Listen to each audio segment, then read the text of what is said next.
That's red already, which is not a good sign. I think it's fair to say good afternoon. We've made it through the morning. I haven't got any interaction, I haven't got any videos, but if it was going to be a lesson today, it would probably be a bit of business studies and some basic maths. And I think that really is what my focus is going to be. So the purpose of today's session, it's not about Mortgage Brain. I think that's really critical for me. This isn't about me standing here selling Mortgage Brain.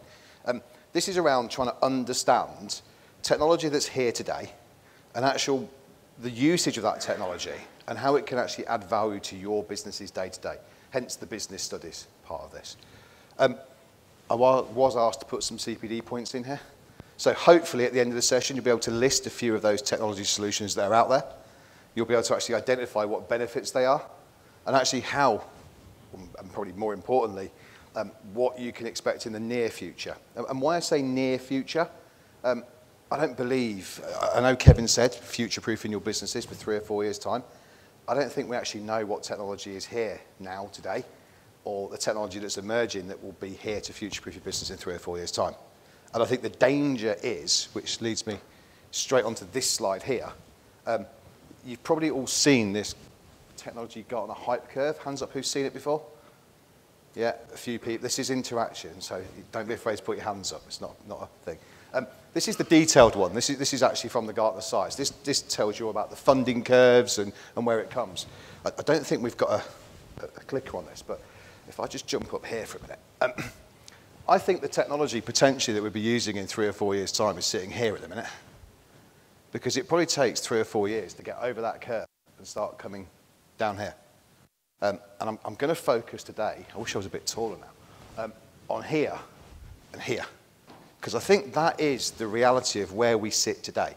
That is what you can walk out of this room today, walk back into your offices and start making a real difference in your business this afternoon. The stuff that's here, absolutely, we should keep an eye on it. We should keep an eye on it, but we probably shouldn't get really excited about it until it's got that critical word, that trust word, until it's been adopted and you've actually got people that have started using it.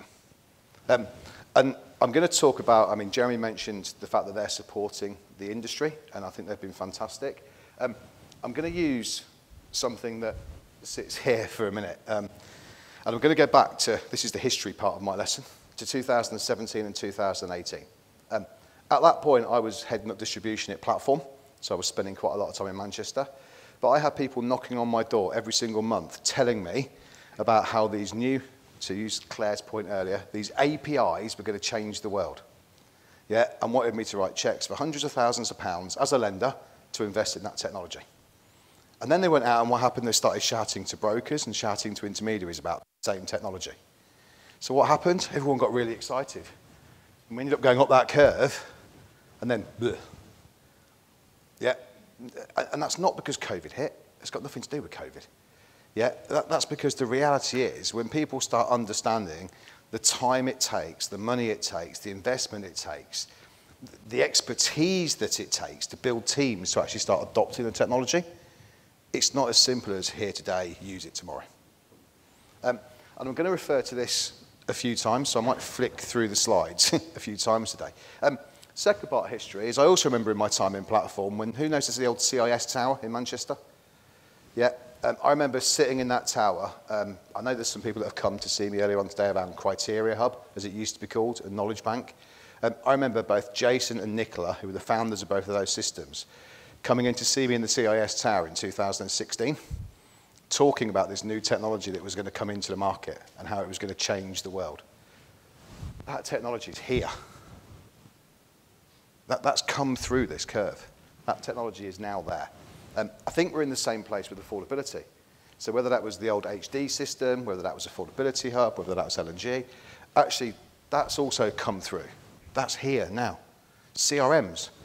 Now, there's still some CRMs out there that are talking about coming into the market. There's some new CRMs that have launched, but it's also gone through that curve. We've got stuff in its infancy. So we've got things like QR codes, and great, but is it widely adopted? Is it actually going to change what we do this afternoon in our businesses? So I'm going to park that. For me, that's something we need to watch this space on. as I said, this isn't about Mortgage Brain, but this is why is this important? Why is this slide important? I think this slide's important because if I look at the key aspects of a business when it comes to a mortgage, you've got your product sourcing, your CRM, your criteria, affordability, and then ultimately submission to lender. And that's what I'm going to focus on today. I'm going to start with something that's not on that slide. How many people here have a website? Come on, hands in the air. There's got to be more than 5 of you that have got websites. Okay, how many people's website have a contact me function inbuilt into that website? Keep your hands up. How many of those contact me functions automatically talk to your CRM and pre-populate your CRM for you? How many of those then send you a trigger or create a task for you or someone in your business to contact that customer, or send that customer an acknowledgement that says, thank you for contacting me, Adam will be in touch with you later on today. So I started with about 25 hands up, I've now got none. Why? It's there. I guarantee the majority of those CRMs will allow you to have an interface from your website which will pre-populate it. Mine certainly does. Yeah, so someone asked a question earlier on about talking to customers, how we engage with customers, and our customers are going to want to talk to us in different ways. There's technology that exists today. It amazes me that there's hands in the room that we haven't got websites, let alone contact us functionality. So I'm not going to talk about websites today because I think I can spend more than half an hour talking about it. But if you haven't got a website and if you haven't got a contact me functionality and that doesn't automatically pre-populate something in your office, give me a shout, or give Kevin a shout, or give someone a shout, because we can all help you. So I'm going to talk about CRMs, the first part of this. What we've seen through COVID, we have a CRM. It's got a client portal. It's not new technology. Okay, so my client portal in my CRM is not something that we've built and developed. It's been there years. It's been there years, but it was never used. Now, if I look at the interactions through that client portal, and I've not got the slides with me today, Kevin's seen them, I've presented them at some of the Mortgage Vision events we did a few weeks ago. We've gone from an average of around about 20,000 customers interacting on that portal a year to over 100,000. That's with the same user base.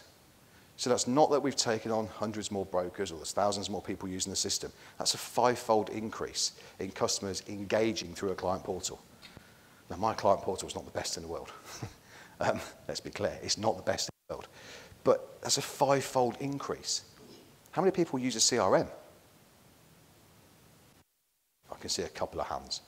How many people's customers interact through a client portal? We forget about the websites now.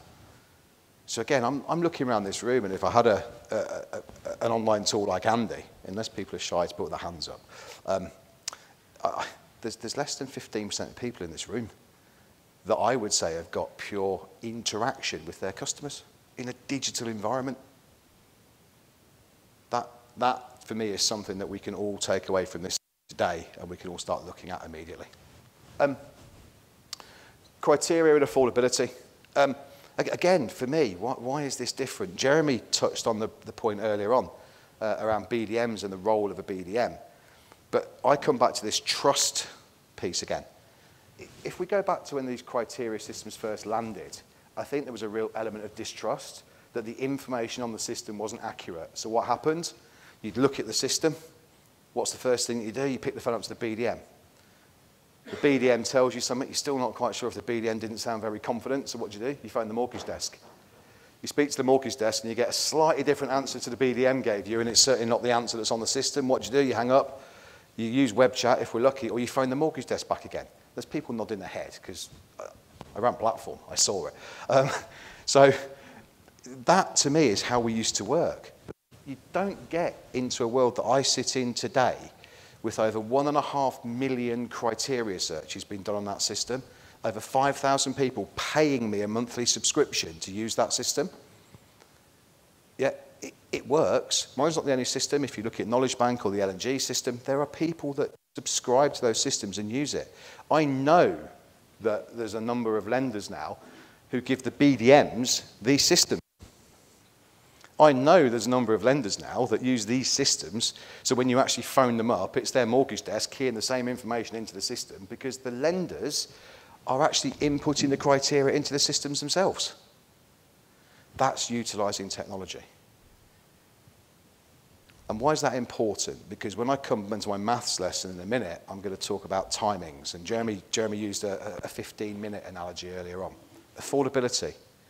Again, this is something that's out in the market. L&G have one, we have one, there's Mortgage Broker Tools, there's a number out there. We launched this last May.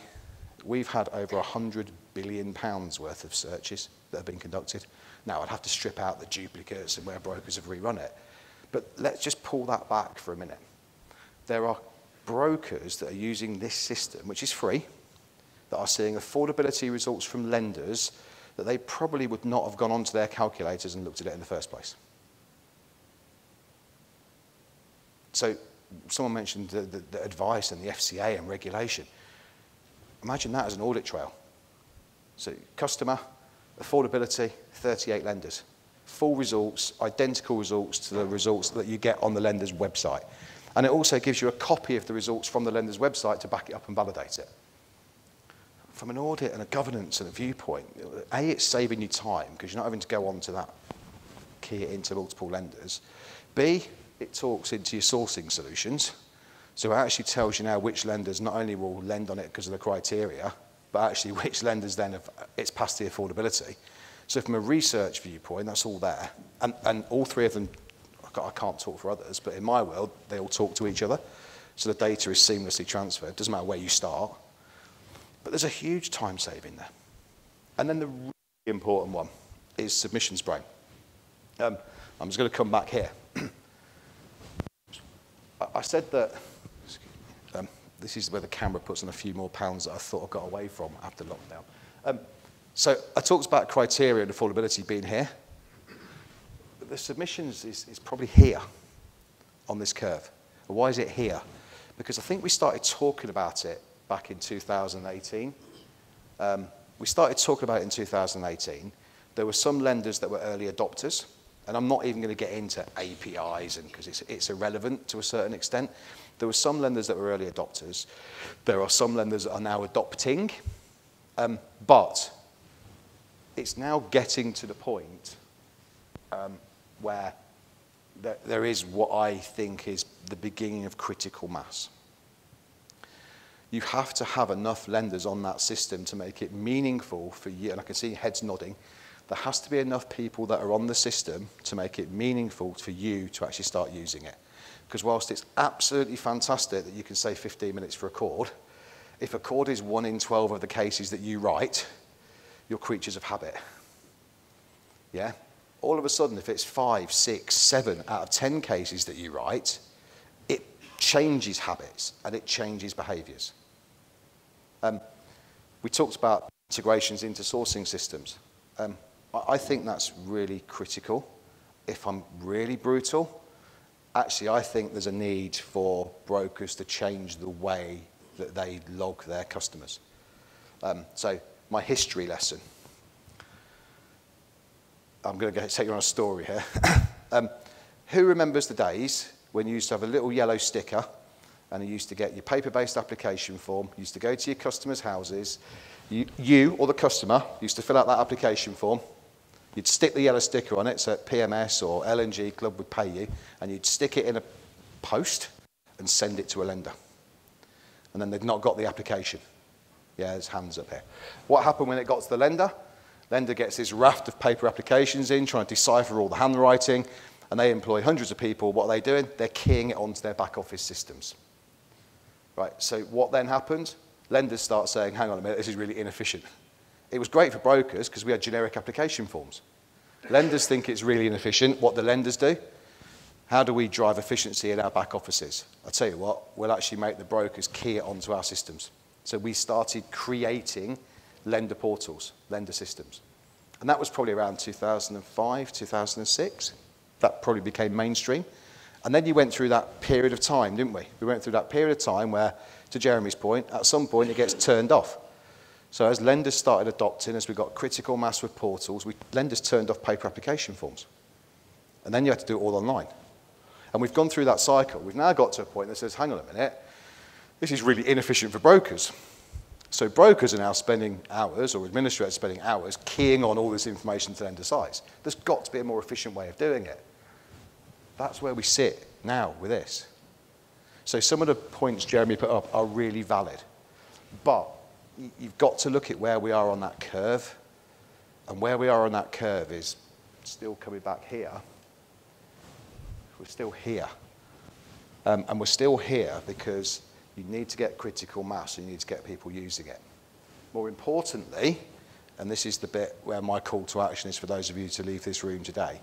I talked earlier on about the website. I talked about, and Kevin talked earlier on around the fact, can a customer go onto a portal and upload documentation? Can you validate that automatically? Can that be pre-populated into your CRM? So actually, you're not doing any keying now. You're contacting that customer via Teams or in face-to-face meetings. You're validating information they've already input into a system. Yeah? Do you do that? Or actually, do you start by talking to the customer, getting some basic details, logging onto the Halifax system and doing a dip? Because this won't work if that's how you run your businesses. This won't work because that's not what customers are going to expect. It's not efficient for you in your businesses, and there's no audit trail. So for me, this is around the change of behaviours, but those change of behaviours come with the technology being there to enable those changes. And I think we are there. So I talked earlier on about what problems are we actually solving. And this is probably my basic maths lesson, hopefully. I'm just going to see if that button's red yet. It's amber. So basic maths lesson. Some of the research that we did, it was about a year ago, just before the first lockdown, we looked at, on average, and it was some stuff we did through criteria, most people would phone 2 to 3 lenders before they actually placed a deal to talk it through either with a BDM or a mortgage desk. Okay, so play that out again. Phone the mortgage desk, to Jeremy's point, you've waited on hold, you've asked them, you're not quite sure about the answer you've given, you've left a message for the BDM's called you back. Yeah, you've gone through that cycle. So let's say that's what, 20 minutes, 25 minutes of time doing your initial research. You've then had to then go and check the affordability on their sites and key in the individuals and get it all back. We're probably now at 30 minutes. Jeremy's already said it's 15 minutes to key a decision in principle. Well, you're now at 45 minutes. What happens if you get to full mortgage app? Is that another 15 minutes? An hour? We talked about earlier on, what's your catalyst? If you write 10, 20, 30 mortgages a month, before you even get into the protection side of it, what would you do with 10, 15 hours back in your month? I don't know, free game of golf? Talk to more customers? It doesn't cost you any more money because the technology is already there. I would hazard a guess there's a number of people in this room that have got access to all this technology but are probably not confident or not aware of the benefit it actually has. And what I would say there is reach out to me, reach out to these people here, because we have these solutions and we are trying with technology to not revolutionize, we're trying to help you evolve the way you run your businesses. And also someone talked about disintermediation, and that's something that I've heard a number of times. That's something I've heard about, the rise of the aggregator, disruptors. Actually, what do you think of all this technology and why do you think this is important? It's actually giving you, as your individual firms, the power to compete against that. There is no reason anybody in this room could not compete against a Habito. No reason whatsoever.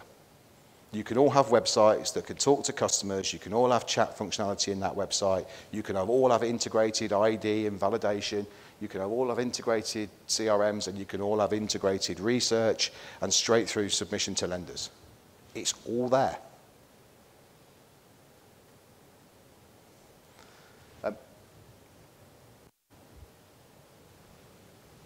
I'm going to pause there for a minute because I have gone red. I think for me, there's what can we expect for the future, and this isn't looking 3, 4, 5 years ahead. The growth of people using these research tools is getting bigger. We have over 90 lenders now that list their policy and criteria on that system. We have lenders going in there every single day and amending things on that system. And we can track all that. But even in our system, we think it's vitally important that if you see or think something's wrong in that system, use the chat functionality, go straight through to the nominated person in the lender that can validate it. So it's even getting to the stage of where it's more or less real time. The usage of those systems will continue to grow. And it's going to continue to grow because actually what's going to happen is more collaboration.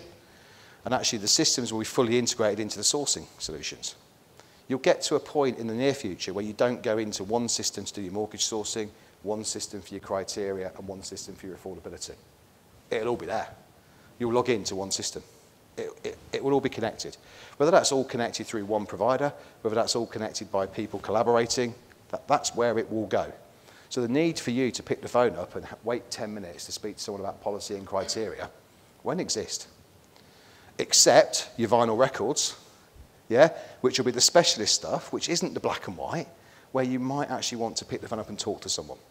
And I'll tell you now, the BDMs and the lenders will implore all of you to do that, because that actually means that people they've got on the phones are having the meaningful conversations rather than stopping the meaningful conversations happening because the stuff that's there isn't being looked at. This transition to pre-populated lender submissions, this is taking off rapidly. We've put in the press release in the last 6 weeks, Halifax, Leeds, TSB, Accord. It's happening quickly. There are a lot more lenders that are coming on board. I think we talked about critical mass. I don't know what the tipping point is. I think when you get close to 50% of your business, it becomes meaningful. But I think as well it's about having the right lenders on there. So I think that's something that's going to take off. And to be fair, it's happening now. I mean, Jeremy put some pieces out there. But we've got a joint responsibility. So we're working with each of the lenders that are on the system. We can't, because of some GDPR rules, we can't give individual brokers, but we can share firm details. We want to work with those lenders and those BDMs to actually help the individual firms and educate them. But also, it's not perfect. So it will continue to evolve and adapt. It's got to. I think Kevin mentioned CRMs earlier on. I think you'll see more enhancement from CRMs. And one of the slides Claire put up was talking around things like ID&V, open banking. I think all this you will see starting to come into those CRMs. I think there's a difference between it coming into the CRMs and it being widely adopted in the CRMs. But that will happen, and that will be a journey that people will have to go on. But again, that's coming back to how do you engage with a customer. That's coming back to a customer being able to come onto your website, do a bit of research if they want to, upload information to you, scan their face in their phone, you get a flash up on your screen, yeah, we've got Adam, it's pre-populated, we validated he works at that employer, we've got his bank statements, his ID's been double checked, we've got all his documentation, brilliant.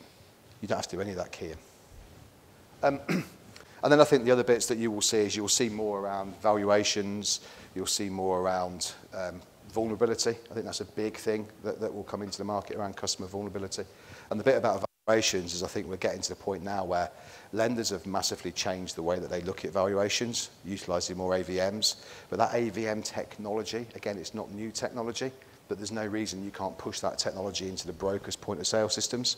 So you imagine a world where you've got a customer where you've got a buy-to-let portfolio and you can press a button and you can run an AVM on their whole portfolio and you can tell them how much equity they've got in the portfolio if it's gone up and it's gone down, and you've got some certainty of decision because it's the same figure the lenders get themselves.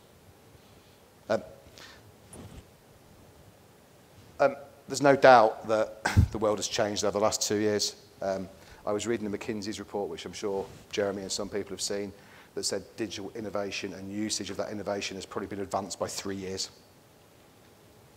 So we don't know that Gartner hype curve, but we're probably going to be adopting technology 3 years quicker than we were before COVID. I would say that walk out of this room today, come and Jeremy's got a, L&G have got a stand here, we've got a stand here, come and talk to us. Okay, we can give you things that you can walk away from here this afternoon, you can implement in your businesses that will save you time. More importantly, it will improve the customer experience and probably protect you, which I think is a critical bit. Because if we don't do some of these basic things now, 3 or 4 years is a long time. I'm going to finish there. I was red quite a while ago. Thank you for listening.